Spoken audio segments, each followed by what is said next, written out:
સમાજના કાર્યક્રમનો પ્રબળ વિરોધ. પ્રેમલગ્ન મુદ્દે વિવાદ વકરતા કાર્યક્રમ રદ કરાયો. સુરતના મોટા વરાછા વિસ્તારમાં આવેલા મોટિવેટ સિલ્વર ફાર્મ ખાતે આયોજિત એક લગ્ન પ્રસંગમાં જાણીતા ગાયિકા આરતી સાંગાણીના કાર્યક્રમને લઈને ભારે હોબાળો મચ્યો હતો. સુરાણી પરિવારના આંગણે આયોજિત સંગીત સંધ્યામાં આરતી સાંગાણી ગીતો રજૂ કરે તે પૂર્વે જ પાટીદાર સમાજના યુવાનો મોટી સંખ્યામાં એકત્રિત થયા હતા. પ્રેમ લગ્ન અને સામાજિક મૂલ્યોના મુદ્દે આ ગાયિકાનો વિરોધ કરી રહેલા યુવાનોએ ફાર્મ હાઉસની બહાર સૂત્રોચ્ચાર કરીને કાર્યક્રમ અટકાવવાની માંગ કરી હતી.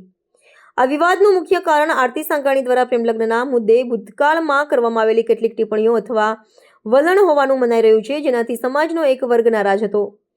વિરોધ પ્રદર્શન એટલું ઉગ્ર હતું કે સ્થિતિ વધુ ન વણસે તે હેતુથી આયોજકો અને સમાજના અગ્રણીઓએ તાત્કાલિક બેઠક યોજી હતી.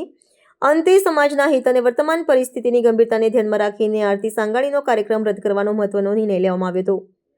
કાર્યક્રમ રદ થયા બાદ લગ્ન પ્રસંગમાં ખલેલ ન પહોંચે તે માટે આયોજકો દ્વારા વૈકલ્પિક વ્યવસ્થા કરવામાં આવી હતી.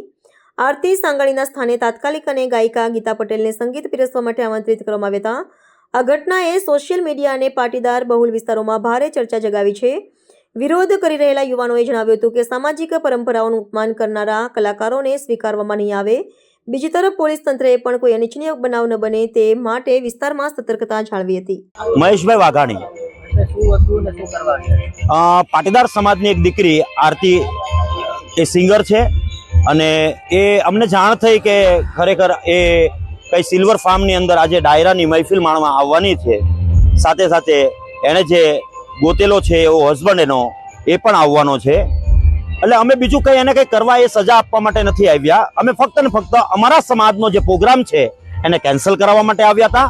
અને આજે અમને એ વિરાણી પરિવારે એ ખૂબ લાગણી સાથે સુરાણી પરિવારે ખૂબ લાગણી સાથે કીધું કે આજે અમે આનો પ્રોગ્રામ કેન્સલ કરીએ છીએ.